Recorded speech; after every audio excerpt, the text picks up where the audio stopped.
So, moving on to the next point, and that. Hi, hello. Have you told them about the podcast yet? All right.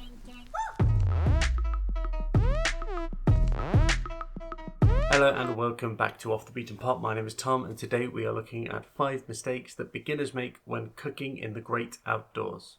These are going to be done in no particular order, and just these are some that I thought of as I was packing, because I've got a big trip coming up with my dad in less than 2 weeks.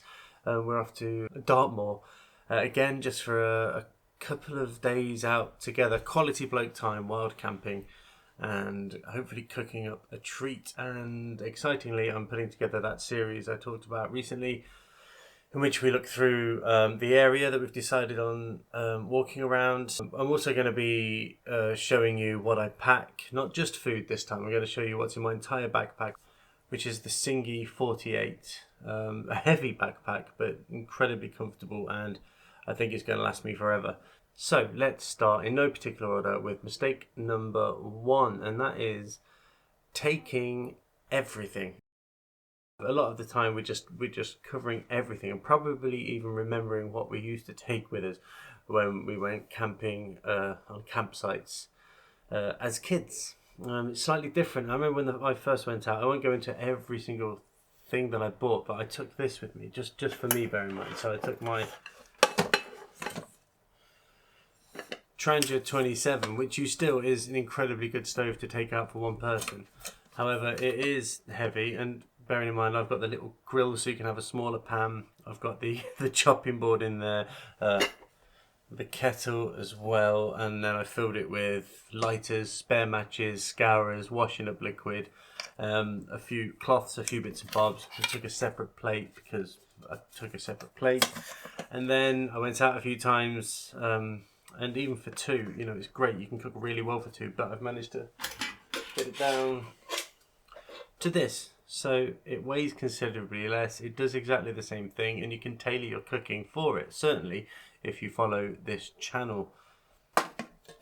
But the difference in your backpack is great, and what I used to do is strap it to the outside of my backpack and have it rattling like a 70s camper. The more you know, the less you need, which is why someone like Ray Mears can go out with just a shoe pick and come back weighing 10 kilos more than he did going out with a full suit and a canoe. So it takes a lifetime of getting there. I'm very much, I suppose, relative to what people know out there in the beginning of my journey, but every time we go out, we learn and we adapt. So moving on to the next point, and that. Hi, hello. Have you told them about the podcast yet? All right. Oh no, I was going to do that now. So, what's this? Just Up the Trail podcast. It's I've been interviewed for it. So if you want a little bit more insight into how I got to where I'm at now, and a few other bits, bobs, tips, tricks for cooking outdoors, then you can check it out. It's coming out. I've not been told exactly yet, so I'll flash the date here, and I'll be sure to check. And also, I will be creating an Up the Trail podcast special recipe.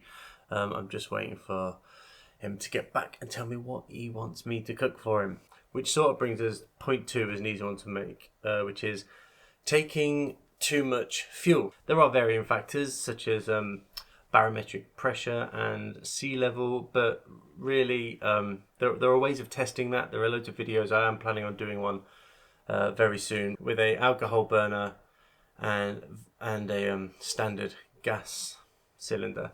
But taking too much fuel is a big factor. So it is nice to know how much fuel your Tranger burns or your cooker burns before you go out and run out. But also, if you're going to run out, you pack in advance. So it might be that when I go on a longer trip in the future, I know that my fuel's going to last roughly X amount of days. But the last 2 days, I can cold soak and I can eat food that doesn't need to be cooked. So when I used to go out, this is for a different fuel, but it's the same size bottle. I took a litre of alcohol with me, whereas now I've got it down to this. This is the half a litre, the incredible Tranger fuel bottles with the regulating lid. And that, again, just takes up considerably less amount of space in my backpack, allowing me to pack more food, or indeed have the space and save the weight. And what I usually do is I know now roughly how my cooker reacts, how it cooks to different environments, and I take enough per meal, and then I take enough for coffees, and if this is why it's important to plan. So I'll work out if I'm cooking something that depends heavily on boiling water, then I can add more water for my coffee or hot drink at that time. But I'll take enough for meals, hot drinks, and then just a little bit extra per day. And again, during my planning stages, I'll be making videos and we'll be going through all that. In fact, that is a good time to say, if you're new to this channel, or indeed this is the second time you've ever watched my videos, or third or fourth or beyond times, then maybe it's the universe telling you to subscribe, because maybe we've got this thing going on and we can work together and I can add some value to you. So quite a big one, this one, and that's number 3. That's not getting enough calories. So it might be that you think, well, over 3 days at home I'd have cereal, and then I'd have a super noodle, and then I'd have, I don't know, a risotto for dinner. So you think that will equate to what you need outside. Remember, just standing outside in wind or rain takes more calories than sitting at an office working, or standing not in the elements. So you're automatically going to need a lot more calories. And so you can take your 3 main meals, you can take your main meals, and then there are loads and loads and loads of things that you can do. And that one is not underestimating the power of snacks, which is my 4th point. So really that should belong to the 3rd point. I think I was stretching there. When you get hungry, in that first pang, you're probably thirsty. So drink a lot of water. Always drink a lot of water. Know your water sources, but have a pouch ready to go with snacks. And I'm going to do a video with my favourite snacks. Some of which is trail mix, good, grabbable. Popcorn's good, not very filling, but you can add it to your trail mix. Anyway, this is a different video. I'm giving away all my secrets. But yeah, underestimating the power of snacks. Snacking is important, and it's something you can do as you're moving towards your next waypoint. Okay, and the last mistake people make is forgetting that food from home, from the house, applies outdoors too. There's not a magic switch where you think, oh, this is outdoors food and this is indoors food. Food is food. It's just how we go about getting it might differ. So it might, instead of using fresh veg, might rely more on dehydrated veg. That said, for 2 or 3 days this time around, I'm going to try and up the amount of fresh things I take. I think it's incredibly important to eat healthily, eat fresh foods. But yeah, anything that you can eat at home. I guarantee there's a method of eating it while you're out on the trail. And for me, who is going to be wild camping on Dartmoor with my dad, we can come up with some amazing things. In fact, I've already got a preliminary menu down and I'm very, very excited. Matthias Eriksson, there's one for you in there. Purely because you're Swedish. And I'm probably going to ruin it. Or you'll tell me that is an affront to your nation. So wait for that video, Matthias. Yeah, so that's it. Let's just a real quick recap, because I think, again, I waffled, but a recap is first mistake, taking everything. You can trim this down. You can trim what you take, what you need, how you cook, and you'll work to a method that suits you and your trip and your environment and your company.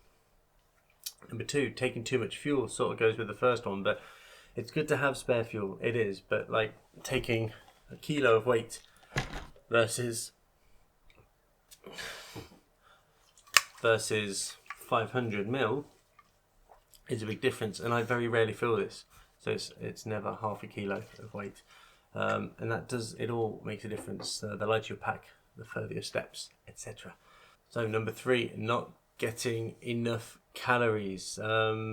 Don't assume because you only have 3 meals at home that 3 meals on the trail will be good enough. It might be that you don't want to keep stopping to heat food, which is why, and beautifully goes into number 4, which is why,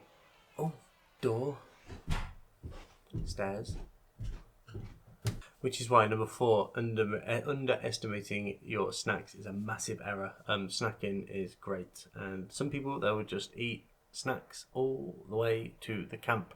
And finally, number 5, forgetting that food at home applies to food on the trail, because they are the same thing. Food is food. So if you like to eat roast beef at home, you can eat roast beef on the trail. In fact, you can see a video about it here. Anyway, I will see you in another episode of Off the Beaten Pot. Cheers and gone. Enchanté.